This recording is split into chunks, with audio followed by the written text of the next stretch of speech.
apto para todo tipo de audiencia. Ricardo Rocha en Fórmula, con Denis Smith.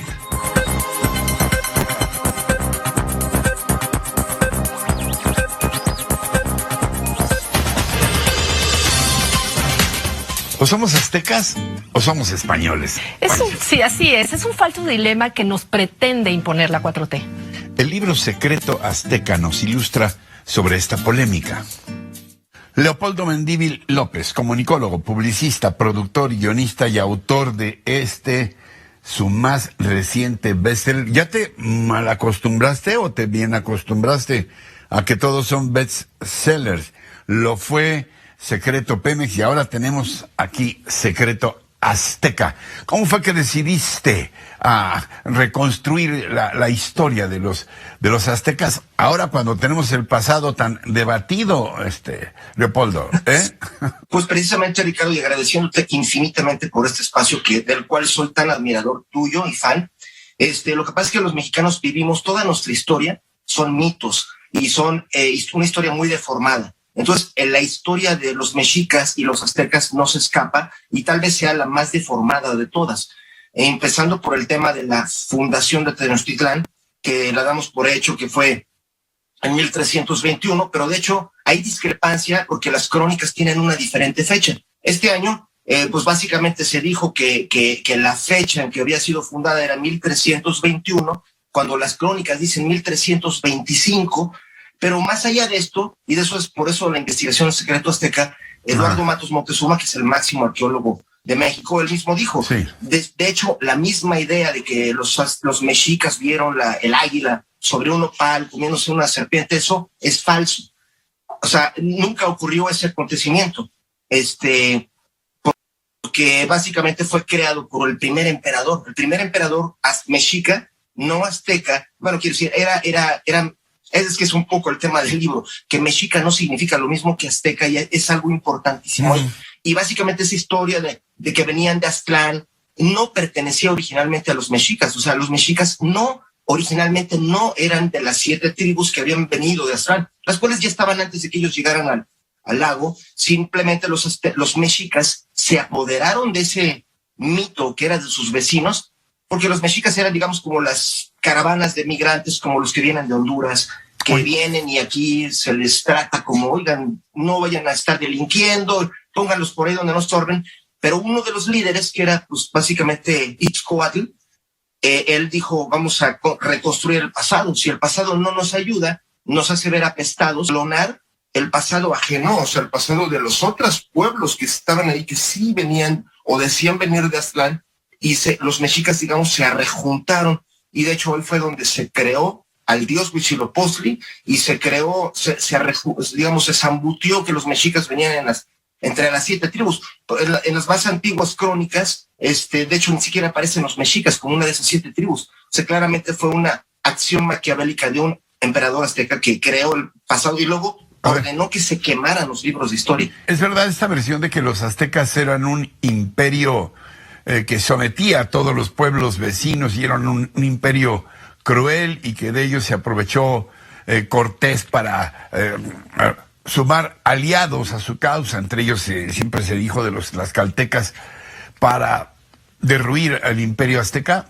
Sí, totalmente. Es realmente imposible evitar el afirmar que el imperio mexica era sanguinario, era cruel, sin duda alguna. Pero hay algo que la gente pierde de vista, que es que los aztecas no eran solamente los mexicas y no eran solamente los de Tenochtitlán. Hay una parte B del mundo azteca, que es de lo que se trata este libro, que era la parte avanzada y civilizada de los aztecas, como era, por ejemplo, Tlaxcala y Texcoco. La gente piensa que Tlaxcala no eran aztecas y que los tlaxcaltecas ayudaron a Cortés a someter a los aztecas, que eran los de Tenochtitlán, pero la verdad es que los tlaxcaltecas también decían que venían del complejo de Aztlán, Chicomostoc, lo cual hace que ellos sí sean aztecas también, y mientras que los mexicas no, porque los arqueólogos lo que han encontrado es que básicamente los mexicas se inventaron que ellos también eran tenían ese legado histórico. Pero sí, el imperio mexica era cruel, pero la parte de Texcoco, donde el rey era Nezahualcóyotl, también era azteca, pero era mucho más civilizado y, por ejemplo, él prohibió los sacrificios humanos. Era un poeta también, era un poeta muy reconocido. Sí, y además el constructor de un superdique que muchos han comparado con obras de la antigua Roma.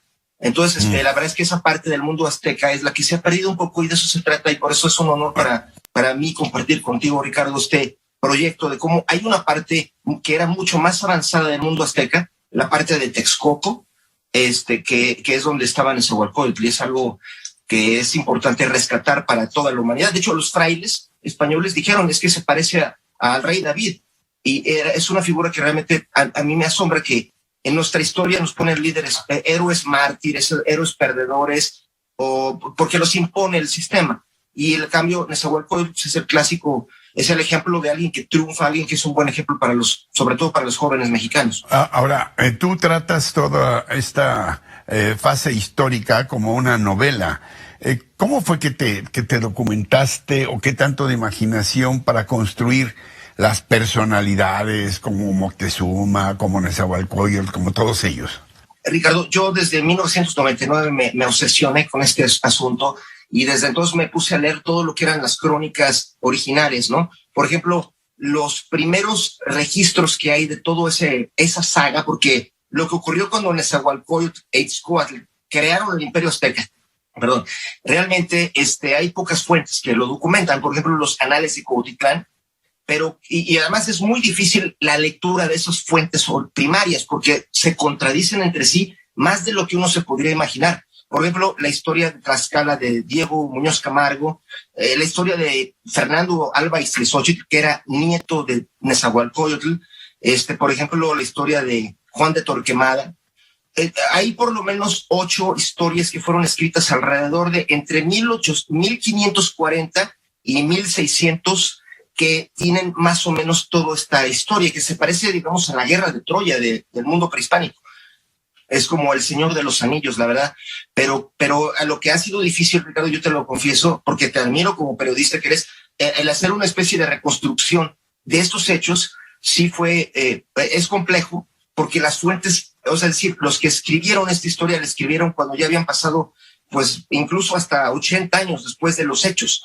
Entonces, ha sido difícil el cómo, buscando también el consenso de los actuales arqueólogos y expertos historiadores como María Castañeda de la Paz, como Alfredo López Austin, que en paz descanse, como Javier Nogués, que han ido reconstruyendo lo que realmente sucedió, pero lo que queda es una historia grandiosa de cómo realmente se creó el Imperio Azteca, y ya no estar obsesionados con la conquista, que es lo que desafortunadamente pues ha envenenado un poco a México, solo pensar en la conquista, en vez de pensar cómo se fundó Tenochtitlán, cómo se fundó realmente el imperio, y la gente no sabe que los tlaxcaltecas, de hecho, ayudaron a que se creara el imperio.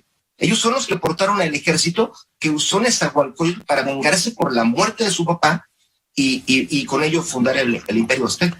En los años recientes, meses recientes, este gobierno de la 4T ha insistido en que lo único valioso es lo prehispánico, y que los españoles solo trajeron enfermedades, y que, bueno, debieran disculparse por ello. ¿Tú coincides con esta tesis antihispanista? No, la verdad es que en ninguna forma, porque la verdad es que pues somos tan herederos de España como de el mundo prehispánico, y la verdad es que nuestro gran retraso como país siempre ha sido el estar siempre con este enfrentamiento de nuestro pasado, como si una persona tuviera un problema cerebral de personalidad dividida, porque yo siempre le digo a todo el mundo, si los alemanes fueran como los mexicanos, ellos dirían, es que estarían traumados diciendo que los cristianos nos cristianizaron y los romanos nos romanizaron y los germanos eran unos bárbaros que hacían sacrificios humanos. O sea, odiar cualquier parte de su pasado o todas, y esa es la enfermedad de México.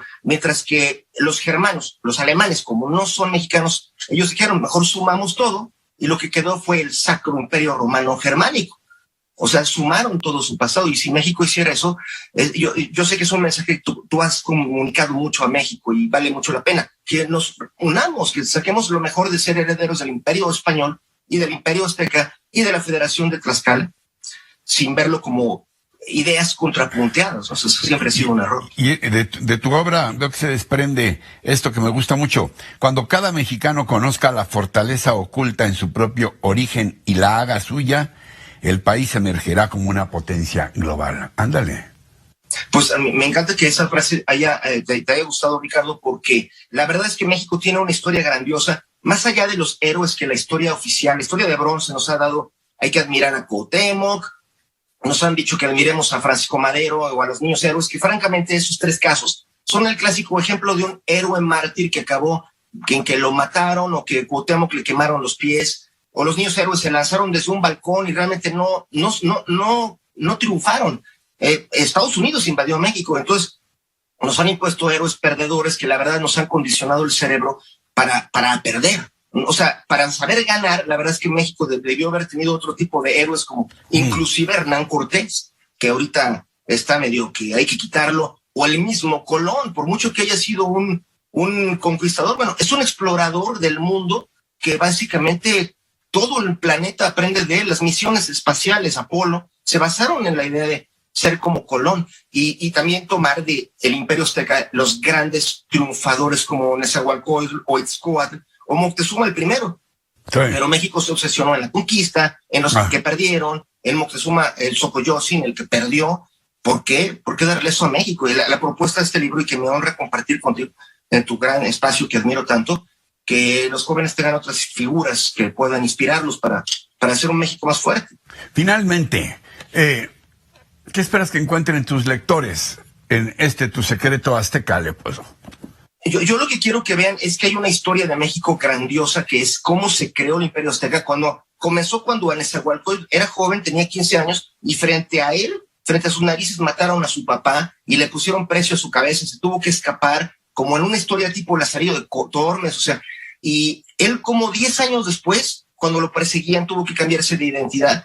Regresó con 250,000 hombres para reconquistar lo que le habían quitado, y con eso se creó el Imperio Azteca y se vengó de la muerte de su padre. Él, cómo este joven pudo lograr algo así, siendo perseguido, y cómo unió a ciudades que habían sido enemigas por siglos y que hablaban diferentes idiomas, pudo congraciarlos y decir, no tenemos por qué estar divididos. El ser azteca, a diferencia del ser mexica, es algo que integra, que él buscó crear una gran alianza, y que ojalá que México pues pudiéramos retomar su mensaje universal de unión, mientras que la parte mexica de sus tíos más bien era la que era supremacista, ¿no? Yeah. Que los mexicas, de hecho, crearon su propia historia en que su dios Huitzilopochtli les decía que ellos estaban por encima de todos y aplastar a los demás. Pero son dos visiones que las dos México debería ver que hay dos visiones, la mexica y la azteca, y la azteca tiene mucho que aportar a México. Leopoldo, ¿ya está a la venta? Sí, está de hecho en Amazon, y ahí nada más con Secreto Azteca Amazon, ahí está, y va a estar en tiendas, en Samos, en Gandhi, Liverpool, Palacio de Hierro. Tienes una gran editorial que es Grijalbo, con una gran distribución también. Bueno, te mando un abrazo y felicidades por este nuevo bestseller, Secreto Azteca, de Leopoldo Mendívil López.